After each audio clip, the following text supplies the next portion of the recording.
When it comes to the game itself, again, happy about the win, really happy about the win, really happy about how the guys gutted this win out. Again, it shows a lot of grit from this team, especially the way the weather was at this time of the year and the way you want to start teams getting better at this time of the year. But, man, make no mistake about it, we have a long way to go.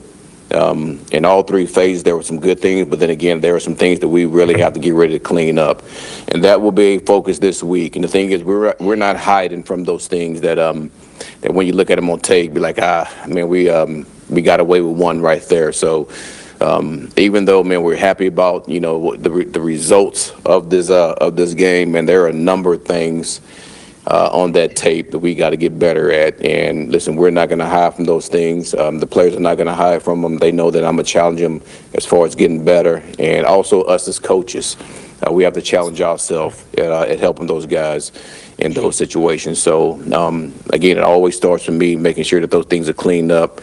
Then it goes down to the coaching staff and to the players about how they execute. So, looking forward to getting to work this week. Got a good quality opponent who I think is playing fairly well right now. And listen, we owe those guys. We lost one down there with those guys, so look forward to those guys coming to our place, getting a chance to play them. So any questions? AG, what were you most pleased about special teams-wise, and what is it about Banjo that connects with these guys? Obviously, former player, you're not that far removed. Yeah, but I think you just hit it when you said that. He is a former player, so those guys can relate to him really, really well. And he was one of those guys that was a true special team demon. So he understands how that part of our team has to operate in and out. But then again, I would say this. There is a ton of belief within each player on this team when it comes to special teams. Even the guys that don't contribute as much on special teams. When our special teams go out on the field, everyone's alert, because they know that something good's going to happen. Either it's on the coverage part of the team or it's for the return part. So it's an exciting part of the game for us because we feel like something good's going to happen every time those guys take the field. And Banjo does a hell of a job. Him and Kev and Jet, they do a hell of a job of really getting down to the details of each person's job.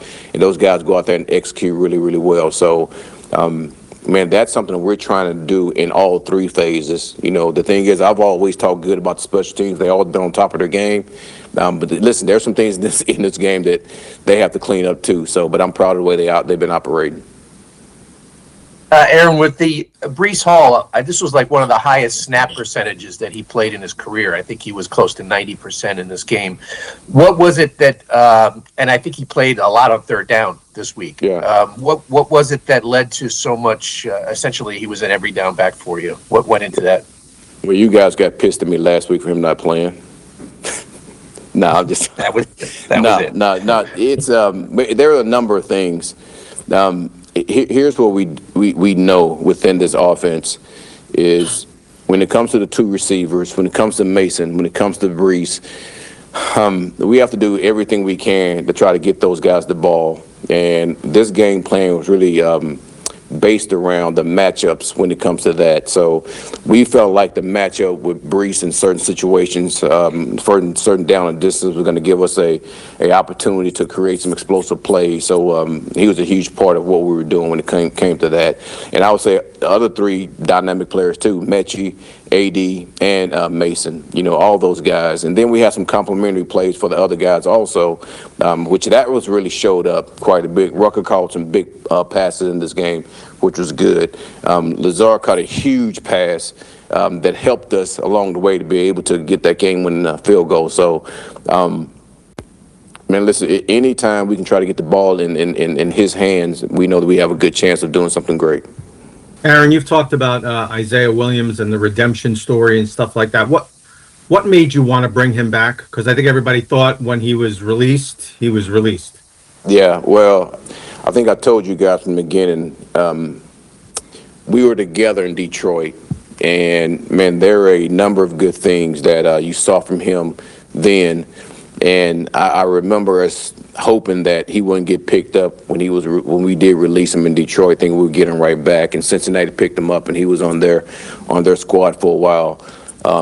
I know the background of this player. I know how hard he works. Listen, I know he made mistakes early on, but I truly believe in this player. And, I mean, it goes to show you that there's so much outside noise that has no clue on what's going on here, and they can criticize, the things that we do. But listen, I know that player very well, and I know what he was going to bring to the table. So I'm excited, not just for now what he's doing, but as a go forward, how he's going to help our team. And it's just not just on special teams. As you can see, he's a huge part of what we do on offense too. AG, can you speak about how AZ and Malachi are coming along in the secondary? Say that one more time. Can you speak about AZ and Malachi Yeah. more, how they're both coming along in the secondary? Listen, it is critical for those two guys to get as many reps as they can. And I'm talking about true live game action as being young players that we drafted this past year. So, man, every rep they get is valuable as far as their understanding of how this league works, their understanding of how to play collective football within each other, and make sure structure and all that is on a high level. And they're doing a really, really good job. I would tell you that. Now, there's some things they got to clean up. They make their rookie mistakes just like most rookies do, but they're going to crash course of how this league is and how you have to be on top of your game every week. And listen, the margin for error, man, is very minimal in this league. So the more those guys continue to play, the more they can continue to grow, the better we are going to be as a team in general. Take a couple more. Aaron, again on Isaiah, you said is a big part of what you do. Is that one of the reasons, or can you say why Arian wasn't active yesterday? Yeah, with Aaron, him not being active, that'll be something that me and him will keep between us. Just like I always do. When things like that happen, guys know I don't really speak on those things, and the players know that we're going to keep that between ourselves. But I've said it before, and I'm going to continue to say it. He's a huge part of what we're doing. And listen, we talked about it. We're going to move forward and get ready for him to play the rest of the season. AG, Aaron, we were talking to Justin Fields last week. And I asked him about perhaps having. He said there were some conversations about having like a smaller role, like a gadget role or wildcat quarterback or whatever you want. He said he kind of had mixed feelings about that because he wants to help the team, but at the same time, he had experience in Pittsburgh where he got some soft tissue injuries going into the game cold. I'm wondering if you could add some context to that, like how deep did you talk about using him in that role, and what was your response to his response about having? Yeah, just like I said with the situation with Aaron, when it comes to schematics, when it comes to things like when I talk to the players, I never let those things out openly to anybody. Listen, Justin is a huge part of what we're doing. I mean, if Tyra goes down, he's going to be the guy, and he knows that. So anything that we do with him as far as game prep, listen, we keep those things inside, within what we're doing. So, and he understands that. And listen, he's a team guy. I will tell you that. And I hope that answers your question. He's the ultimate team guy, and whatever he can do to help the team, he will. Hey, Aaron, AG, could you take us through? Two more, Kaj, and then Mark. Aaron, the last drive, did you have a number in mind where you're trying to get for Nick? Because you got to the 33, and then you went out again, and I think you got the penalty after that. What was your thinking there on that last drive, where you wanted to get to? Once we got to the 33, I was very, very confident in him making that kick. Then obviously we had the offsides penalty, and it got us to the 38. And at that point, I think we had like 12 seconds left on the clock. When I think Atlanta did a really good job of not allowing us to get a quick 5-yard out. We was trying to get. He was going to hit that, or ball got to go out of bounds right now. And we tried that twice to see if we can get an extra 5 yards. But listen, man, he felt confident. From the 38, so he's confident. Hell, I'm confident too. AG, obviously everybody hears the outside, whether it's fans or whatever. Hey, what does it matter if you're winning now? You're 2-9, blah blah blah. Can you discuss the importance of, continuing to win these games and what it means to the young guys and the culture you are trying to bring?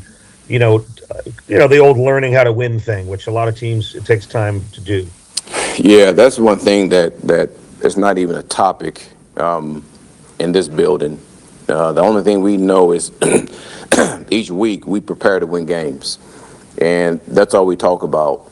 So I have no idea as far as the losing part that comes outside of this, because man, it's about winning, and the players know it's about winning, and I don't know if you talk about that as far as coach, but listen, we just want to win games, period.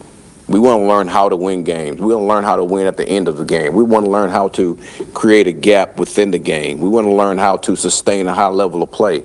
We want to learn how to continue to finish out games. That's the only thing that we think about as coaches and players is, man, how we win games and how we continue to build on the process that we have to create the outcomes that we want. And no matter what the situation is, no matter what happens on the outside, guys, we're trying to win, period, point blank. And to me, that's a mute question to me, because we're trying to win. Yeah, I was kind of asking in terms of, the importance for the guys to learn, can that carry over? I mean, oh, no doubt. Year, absolutely. these young guys. Yeah, sorry about that. Yes, absolutely. I mean, listen, winning is contagious. And then once you start to do it, it starts to become and I remember this when I was at the Saints and we won so many games.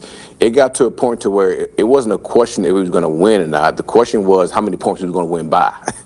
And that tends to happen once you start to sustain a level of winning. And again, I said this a long time ago. That's one thing I learned in New Orleans is how to sustain winning. And once you get to that point, that's when the players start to think, man, listen, yes, we're going to win the game. It's just how many points we're going to win by. Or is it going to be a close game? Is it going to be one of those games we're going to win by 20 points? Is it going to be one of the games we have to kick a game-winning field goal? That becomes the only thought process. And that's a good feeling to have when players just feel like, listen, we're going to win. It's just a matter of how many points we're going to win by.